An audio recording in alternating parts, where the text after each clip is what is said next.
We've pledged ourselves, along with the Koreans, to protect South Korea from aggression from the north. We have responsibilities in this region of the world to maintain stability. And so 8th Army plays a role in making sure that we protect our own way of life and live up to our responsibilities to the alliance here. Can you give me a feel for what is the threat here? Well, I think we've seen that here even in the last year. We saw the North Koreans sink a ship, South Korean ship, and 46 sailors die in the process. The North Koreans have the largest artillery force in the world that is able to fire into Seoul with their artillery.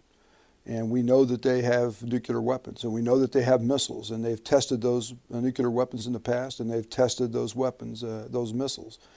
And so we play a role here to stabilize the situation, to continue to allow South Korea to grow and prosper, and as I said, maintain stability here. Sir, you have combat experience with Iraq. You've also worked in the Army strategy, plans, and policy. How do you factor those experiences into your job here? Combat experience lets you see what the nature of what we do really is. And so I'm able, from that experience, to think about how that might be here and help train soldiers to be able to deal with it. We have a fairly young force here.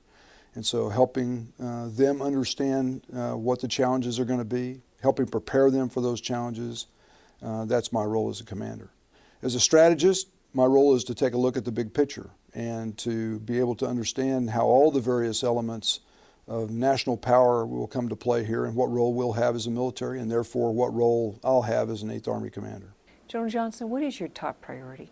Well, the top priority is making sure that we're ready to do our mission. The United States Army has seen fit to give us the Army's newest tanks. We have M1A2 SEP tanks, the newest tanks in the United States Army.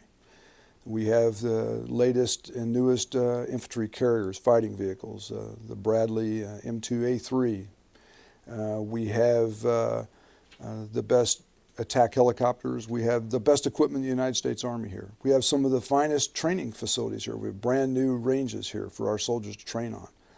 And we share those with our Republic of Korea allies so that we know that we're trained together, that we're interoperable, that we can do our mission together, because that's the way we've fought since the Korean War.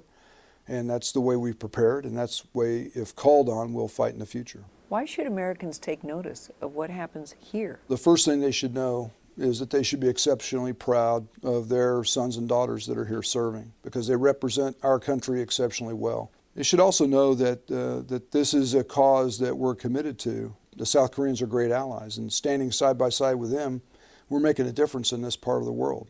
And so they should understand that it's worth us being here.